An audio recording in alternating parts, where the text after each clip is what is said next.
Maayong gabi kanatong tanan mga kapaglaom, mga kaigsunan. Niyan sab kita sa ato ang programa takna sa pagtuon nga din ato hisgutan og kauban nato karon si Pastor Salarda ang atong ministerial secretary apan sa dili pa kita mapadayon. Ako ang inyo si Pastor Salarda sa pag-offer og opening prayer.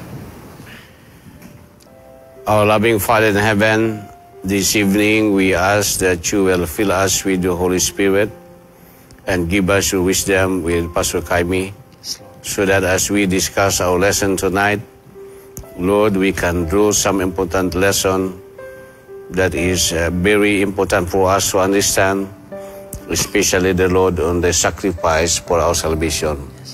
Salamat kayo Ginoo nga imuming ubanan, ang mga kapaglaom, mga higala, mga kaigsunan nga nagsunod sa programa. Ikaw magpanalangin ka namong tanan. Amo ning yampo in the name of our Lord Jesus. Amen.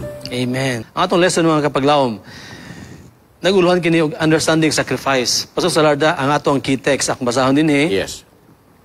Makita sa Revelation, no? Chapter 5 verse 9, naging din and they sang a new song saying, "You are worthy to take the scroll and to open its seals. For you were slain and have redeemed us to God by your blood out of every tribe and tongue and people and nation." So, kining pag-mention Pastor Salarda, mga kapaglaom, you have redeemed us to God by your blood out of every tribe and tongue and people and nation. Nagpakita nga doon ay gihimo nga sacrifice pa sa Salarda kay dili bini basa-basa ning pagpatulo og dugo, no? So ang atong lesson karon, lesson number 6, understanding sacrifice. Unsa man gyud na sa sacrifice? Ngano man gyud nga naapil man ni sa ato ang quarterly lesson pa sa Salarda? Yes, kini manggong drama sa Great Controversy. Started gikan dito sa langit paingon sa kalibutan. Then na-implicate yung kita sa kalibutan kay ang atong unang mga ginikanan nahulog man sa pagpakasala. So tungod niya na dunay panagbangi, dunay duha ka forces, the forces of the devil and the forces of God, which is Christ and Lucifer, na atong makita in the Great Controversy, nga ang atong Ginoo who is our Creator, kadako kay ihang gugma sa ihang gihimo nga tao in His own image. Na nahulog sa pagpakasala, gusto niya nga i-redeem. Gusto niya nga balikon Pastor Kaimi nga dili masayang ang iyahang gihimo nga tao nga sama siyang dagway nga maluwas o makasulod sa ginharian sa mga langit. And there is no other way nga ang tao ma-redeem, maluwas sila kung walay sacrifice. And that is why our key text saying on, and they sang a new song, "You are worthy." And in our lesson, giuluhan man siya understanding sacrifice, we will be able to look into the sacrifice of Jesus, the Son of God, the incarnate Son of God, nga gikan sa Prince of Heaven, nga naog din sa kalibutan, reducing himself to become a human being. And he is the only sinless human being in the nature. Sa duha ka nature niya, no? Na siya ay dual nature. He is 100% human and he is also 100% God. Of course, that is a mystery beyond our comprehension. But that is what the Bible defines of the duality of the nature of Jesus. Now, in the nature of Jesus, even in his humanity, he was sinless.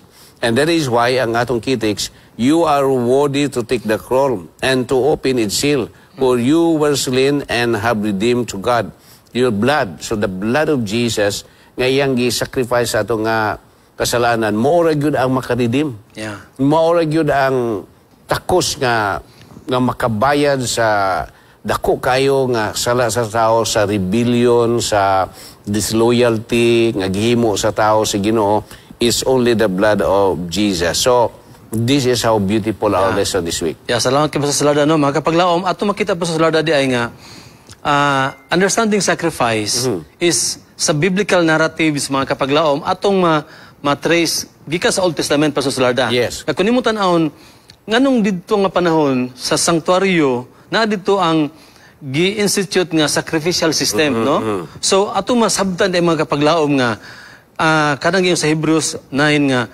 without the shedding of blood there is no remission of sins. So karon ang pangutana pa sa Sularda kay dito mo to sa sanctuaryo. Ato ibalik ka mga kapaglaom ha ang narrative sa sanctuary nga magdala sila og sa mga animals according sa i-prescribe sa pari. Yes. Either kanding, either carnero, either dove. And then dito pag-transfer sa sala dito sa mananap unya ihawon tong mananap ang dugo mo ibutang dito sa altar burnt offering.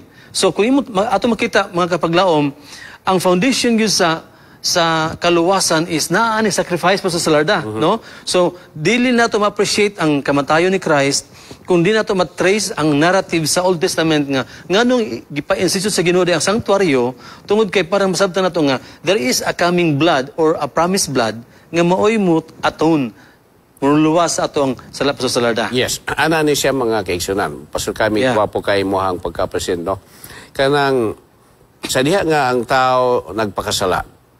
Gisupak sa pagkaon ni atong gisugo sa Ginoo nga dili pagkaon. Ato ning sabton pagayo nga dili lang naka-ordinaryo nga sugo Pastor Kaimi. Yes. Sa pagkaon na danog ni iba niadto, that was exactly a transfer of allegiance, a transfer of loyalty from God to Lucifer, to Satan. So inana na siya makigsunan. So it is an act of rebellion against God. Yes. Grabe yun, di ba? Kanang rebellion di sa gobyerno. O magrebelde ka, dako kayo na siya kaso, di ba? So, mo ni ang nahimo nga dako kayong salaod sa tao. Wala na sa Ginoo, ni ang loyalty, mas nisalig pa sila sa yawa kasi Ginoo. So, unya, katong ilang gibayulit mga kaigsunan, that was a holy law of God. Ingon ang Ginoo, ayaw ka na. So, it means, gikan sa Ginoo, unya ang Ginoo balaan, ang iya pong kasuguan balaan. Because the law of God is the reflection of the character of God. Yeah. So karon mo na ilang gibayulit. It means Pastor Pastor Kaimi, ang ilahang gibayulit is a holy commandment of God.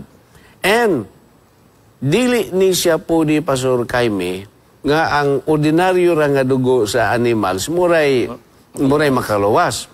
So muna nga si Jesus need to be sacrificed, a sinless sacrifice para nga maluwas ta. Now, gisgutan nimo kaganina katong sa sanctuary, no? So, muna gitawag na itong mga type nga mga sacrifices. Kung makasalat ang mga kaigsunan sa unang panahon, makaibati ni mo nakasala na yun ka, magdala ka o karniro, dala ka baka, dipindi sa imuhang kategori. Kung dato ka, baka o karniro, o pobrika, napoy kay, pwede po ka mahalad og tukmo, pwede po ka, usapalay nga mahalad tukmo, atong salampati, dav. No, salampati. So, muna siya mga pwede nimong ihalad. So, bisag publika, pwede yung ka nga adto sa sanctuary, magdala kasi imong halad kay aron mga ka o kapasaylohan. Then, imong ipatong imong kamot dito sa ulo sa hayop. While gulgulon to siya dito sa pare, ipatong dito, then i-confess mo imong sala. So, ang imong sala, symbolically, may transfer dito sa karniro or sa hayop or sa langgam nga gihalad, matransfer. Unya, muna dahil ito idalaon sa offering. Pag offering ka ito makigsunan, makita dito, o gipasaylo kasi mong sala, kay umuot-boto niya, pag-aso niya, o dili mo saka sa taas, wala to bagay mo pagampo. Siguro, Pastor Kaimi, na siguro yung iba nagdubli og halad, kay wa man dawa sa permiro. So, I don't know, kay wa man ta dito manahon na.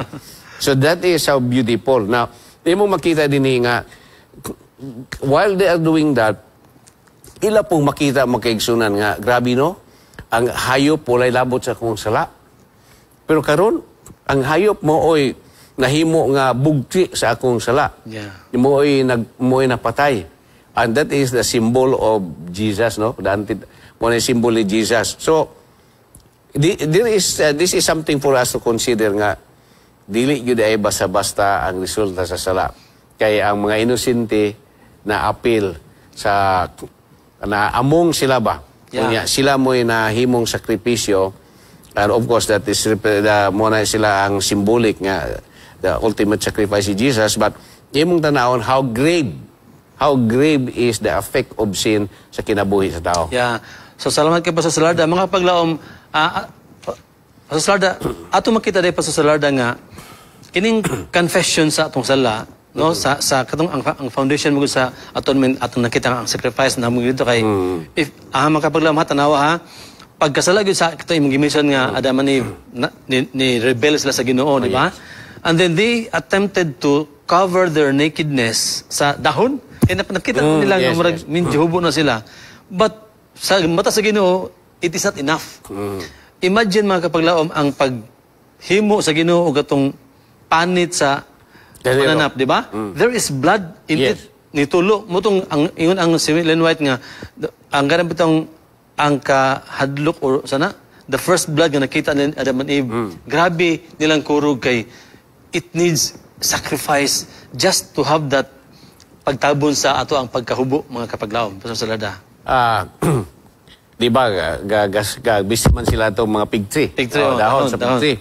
Kahit ba na makigsunan. Sa ito pa magkatulba. Pero, nakita si Ginoo nga hubo sila. So, ang gibuhat sa Ginoo, nganong gibisihan sila na itong sa karnero, akong gitanaw, Pastor Jaime, tungod kay nag-ingon ng Ginoo, the moment nga mukaon gani mo aning maong prutas, namatay mo. So, aron dili sila mamatay niadtong panahon na gihimo sa Ginoo, nagkuha siya og karnero, maoy nag-sacrifice nga instead niadtong panahon na si Adan og si Iba ang mamatay, wala sila mamatay kay ang Ginoo nagkuha og sacrifice nga maoy isulob natong Hesus.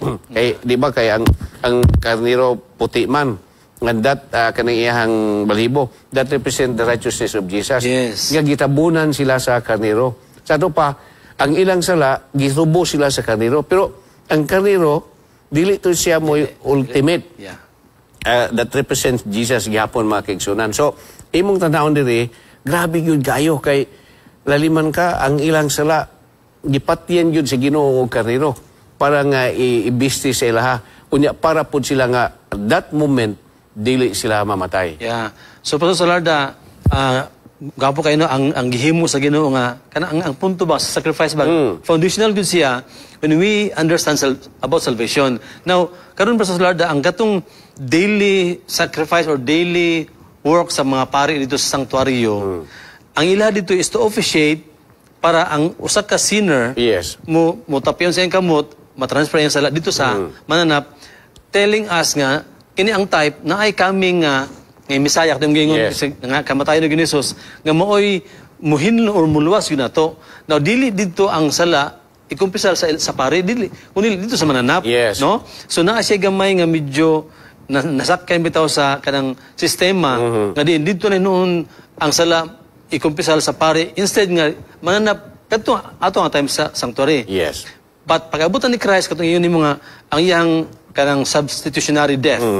Wala na tong ang sanctuaryo, wala na tong halad-halad, no? So mga kapaglaom, ato nakita nindot kayo ang kining ato ang lesson karon nga semana kay naarabay na tanawang yun sa John 1:29 sa Larda. Ingon si John, when he saw Christ, behold the Lamb of God who takes away the sin of the world. Unya ang nakanindot pa sa Larda mga kapaglaom kay ang gidepect man gud ani sa sacrifice ang mga hayop, mga ngalan sa hayop, di ba? Lamb of God. Gapo ang depiction ba nga, murag makapaintriga, nganong Lamb of God, nganong dili man the goat of God, paso sa larda, or no, the horse of God, paso sa larda, nganong Lamb. We really do not know how the Lord choose it, pero maybe atong matanaw sa karakter sa duha ka animals, no? Because ang kanding, kung imo nang ihawon, musyagit yun na. Pero ang karnero, mga kaigsunan, wapang puta tigihaw di karnero, kaya di man ta producer o karnero dire. Pero matod pa, ang karnero yun, o ihawon nimo, bisa pagulgulo na nimo iyang liog, dili yun na siya musyagit. O dili parehas kanding nga mustagol gud siya. So, kung mo sa Larda nga, mupatulo lagluha lang ito. Patulo lang niya. Wala mangguputan na sinatya na. Pero that was the story nga, ingon ana ka submissive ba. Nga inana because ang hayop manggod kining karnero gi-represent maguni siya ni Jesus. Yes. Nya kay ang kariro submissive kay siya. And that is also the attitude of Jesus, nga submissive siya sa plan sa redemption sa tao, nga muadto sa cross alang sa kaluwasan sa tao. So, that is a symbolic mga kaigsunan. That is how we look at it on why God why Jesus is gikumparar nato siya sa usa ka karniro nga gihalad nga type unya ang antitype mo man si Jesus. Yeah. So, salamat kay Pastor Larda, no? Mga kapaglaom, arita sa Sunday Pastor Larda, move tagamay tungod kay ang Sunday gayon din nga naa po day sakripisyo nga futile or walay pulos, Yes. no? So gipakita sa tong lesson mga kapaglaom nga kanang duha ka contrasting nga idea usahay diha nato masabtan nganong na may halad Pastor Larda sa narrative sa Biblia like Isaiah sa Salmo nga doon ay sakripisyo nga wa dawata sa Ginoo na po sakripisyo yang gidawat, no? And then let's try to look at Cain, Abel and Cain, di ba? Ang kang Cain wala dawata sa Ginoo. Ang kang Abel gidawat. So Pastor Larda unsa may imong takeaway ani nga ngano inana man ang dili man tanang sa halad sakripisyo madawat. Masabda nato na siya first when you look at into Cain o kang Abel. Kang Abel nganong gidawat siya because it was acknowledgement sa iyang pagkamakasasala o naghimo siya og sacrifice offering para sa paghimaya sa Ginoo, para sa kapasayloan siyang sala. While diri sa atong lesson nag-ingon nga ang sacrifice nga iyahan ni Cain, it was anchored with self. Kana bang kana bang pinaagi bitaw sa garbo nga kini ako ning halad kay aron nga makuha na akong Ginoo, aron malipay na akong Ginoo, aron mahimuot na akong murabag. Kana bang out sa iyang abot pod. Kini murag ana ba? Mura ba og kanang iyang pasidunggan ng iyang kaugalingon. Dili ang motive sa iyang pagsimba, o dili iyang motive sa iyang paghalad nga gi-acknowledge siya nga makasasala siya, unya naghalad siya nga pasayloon siyang sala. Now, imong makita kay duol pa mangyud kaini si Cain o si Abel sa pagsugod no sa kalibutan. They have heard the story of God nga ang Ginoo nag-ihaw og karnero para sa ilang amahan nga maluwas sa kamatayon unta niya nga panahon na. So, the right thing nga gibuhat ni Abel, ang iyang paghalad nga pasayloon sa Ginoo siyang mga sala, mo gyud ang karnero. Pero kining niya si Abel, lahi ang motive. Self. Mura siya og sa ato pang termino Pastor Larda murag atik-atik bang? Atik-atik ba itong halad nga? Kini okay no kay mao gini akong abot sa ko ang paghago god. So, ato makita mga kapaglaom nga whenever na ay sacrifice nga ihalad Pastor Larda, there should be kana bitang murag na naagidugo nga associated.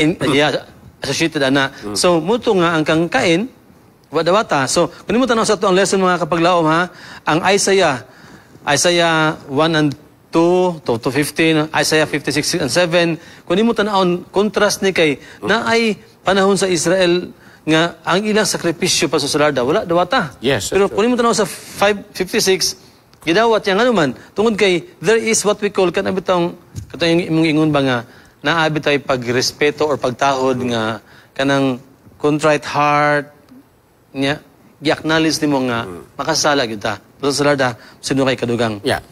So, ang paghalad dinhi sa Israel nga to makita sa Isaiah, ganun wala sa dawata si Ginoo kay because sa ilahang attitude mga kaigsunan.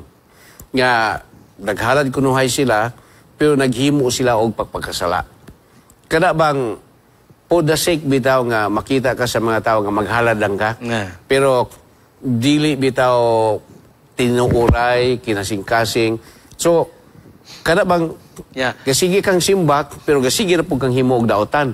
Murag yun na ang nahitabo ba? Actually, mo ni nahitabo sa Isaiah. Muna nga, ang ilang pagampo, ilang paghalad, na himong duluntanan pa si Ginoo, kay gahimo silag daotan, unya gasimba sila, pero wala nila hinusuli ang ilang makasalanan. Yes. Murag ang asat, gigamit sa lesson po sa Larda din nga, ang kang Cain nga sacrifice, murag iya bitong please ang iya lang kaugalingom in his own terms, dili in God terms. Kaya na may term ang Ginoo nga iyang gi-prescribe nga mao gini ang sacrifice ha. There should be blood in it. Nya asa may blood atong gulay pasusularda nga. Wala mo tay blood dito.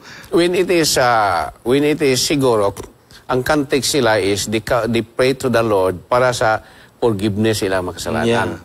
Pero kung maghalad po ta, Pastor Jaime, even in the Old Testament, maghalad sila og kanang mga prutas, mga unang abot nila, acceptable po na siya, pero that was intended for thanks offering o peace offering. But that is not intended for the forgiveness of sin. Yes, no? So, muna sa itong lesson yun din ha, mga kapaglaom, kapo kayo din nga, in Isaiah's time, Israel was going through the motions. Meaning, mura lang bitaw o ganang stereotype na kayo nga. Nominal. Yeah, nominal lang kayo nga, basta na lang makahalad. Unya, mentally checking off religious boxes in a minimal attempt to appease God, all while living as they pleased. Their sacrifices were anchored in self, just as Cain's were, and not in an attitude of surrender and submission to God.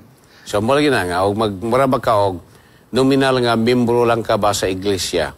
Nga musimba ko, kay Sabado man ron, mahatag ko gikapulo, kay obligasyon ako ni, pero it is no longer out of your love to God. Mura lang bitawag ka ng, kana na lang, rituals na lang, dili na siya, pareho na nang magsimbata, pero simbata kay, usa kay kasulti sa makaigsunan. Yeah. Pero pag ato nimo sa simbahan, wala dito ang imong focus sa pagsimba. So, mamora po na pasusalarda, magkapaglaom, kanang bitang magpinasaylo ayo niya, kanang mo-mention lang, sorry, pero ang heart, wala pa gina na reconcile. Sige, sorry, pero siging giwali nimo. So, wala ba submission and surrender ba? Yes. Wala sacrifice. So, here, muna, the danger of ritual without heart, no? Mga kapaglaom mo. So, bantayanan kayo po nga, ang ato bang una magod nga, kini ako ang himuon siguro, ang Ginoo mo sabot na ani, oy. Kana bitaw itong mga termo sa hay bitaw nga, Ginoo mo kasabot lang Ginoo, oy, kay, dili na siya, namanggoy, ang mura bitaw og kanang term lagi, kriteria ang Ginoo, magod, na standard siya, nga, say for example, ang what happened katong Uzziah nga paghikap niya sa natumba nga katong Ark Covenant. The intention is very good, pero ang patay magyapon siya. Yes. Iya mo nang mga kapaglaom bantayanan jud kayo tungod kay base na nga ato ang pagsakripisyo or paghalad ngadto sa Ginoo, atong kinagalingon nga term, mura na lang ritual, pero wala diha ang katong ingon ni Pastor Sarada nga repentance and kanabitang confession of our sins, no? So, ato makita nga ang mga propeta o sa atong lesson, ang Ginoo desires a broken and contrite heart. Meaning, kanang bitang tininuod gyud siya nga paghinulsol or kuno sa atong mga sacrifice o halad, tininuod na siya mo nang sa in terms sa offering for sa larda, kanang bitang ang uban lahi man tag kanang kapasidad. Nayuban nga ang offering ang 1,000 para sa ilang mura sensiyo lang. Yes, pero sa uban nga mga kabos in taon kanang 1,000 mura na og murag langit ana nila bitaw nga nga kuan munang ang atong paghalad kanang happy malipayon ta nga mohatag unya commitment sa Ginoo dili kay ato lang tong imit ang set nga percentage unya dili ta happy murag magyud sulada no muna no nga munang ang Ginoo na magigi klaro man no sa atong mga offering sa pagkakaron nga mo tay tithes unya humana na tithes na po tayo mga offering, niya kanang offering, sa ato na ng kaugalingon nga gugma ko unsa kadako ang atong ihatag. So, dagadipindi na sa ato mga kaigsunan. Of course, natay programa sa church, pero always remember na you have to do it out of your love. Yeah. Dili kay you are being forced. Because when you are being forced, that kind of worship, that kind of offering, base mga kaigsunan, dili na mahimong acceptable sa Ginoo. Yeah. Kay what is acceptable in the sight of the Lord, bisang gani katong usa ka dako nga gihalad sa balo, pero that was his all, unya iyahaging kinasing-kasing, mas dako patug kantidad sa tanan nga naghalad niya atong adlaw nga ipapahulay. Yeah. So, mga paglawam ha, Pastor Salda, salamat kayo. Ang leksyon nga nagsulti yun ni sacrifice is si Abel, gingon din nakasabot siya sa kining kaluwasan nga din ang iyang paghalad ang prinsipyo sa redemption Pastor Larda ba. Like katong sa sanctuary, dili man katong dugo sa karnero, dugo sa kanding mo'y makaluwas. Ang ilang nakaluwas, ang pagtuo nila nga there is a coming blood. Yes, that's true. The promised blood nga moabot nga mooy mo-redeem, mooy mo papala sa atong mga kalapasan. Sa arita sa Monday Pastor Salarda, kaya atong time murag di na gid mo tugot, kining the blood of bulls and goats, no? Nga kung imo nakita sa atong lesson, ang uban ni criticize sa entire concept of sacrifice kay ngano cruel kuno, harsh kuno, and in a sense unfair, no? Unya, pero kung imo tan-awon sa nitabo ni Christ Pastor Salarda at the cross, mas grabe ka harsh, grabe ka cruel, no? Munang usay makaingon ta ba nga grabe ang pubuning mananap ang gi-sakripisyo Pastor Salarda sa mi atong ika. Yeah, that's no. Muna mo ingon ta nga grabe gyud ha kana yung animals man gyud mga. Pero ang imong tanawon, what is that compared to the sacrifice of Jesus? Yes, yes. Kunya diha po nato makita unsa gyud ay kadako nga violation ang gihimo sa tao sa pagsupak niya sa kaubuton si Ginoo. Because that was rebellion. Gibungkag niya ang kasuguan nga balaan si Ginoo. Muna iyang gihimo nga dako kayo nga sala. And the only way nga mapasiguli kita is the blood of Jesus. Because kay ang mga blood sa mga karniro, mga baka, o mga kanding, o mga tanan nga mga hayop nga ipanghalad, dili ikatandi, dili makatubos, dili makaapis sa Ginoo sa gihimo nga sala sa tao. So the only way nga maapis ang Ginoo magkanabang ang imong sala gibaryan sa equal. Kinahanglan og usa ka tumbas nga balaan nga karniro.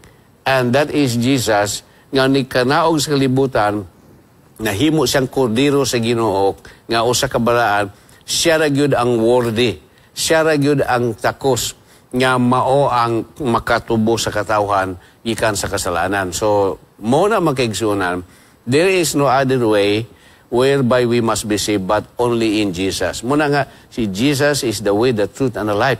So si Jesus ay gyud, there is no other salvation but only in Jesus, because Jesus is the sacrifice, a sinless sacrifice nga ang sala sa tao sa balaod si Ginoo nga balaan pinaagi ni Jesus na nasumpay pagbalik. Yeah.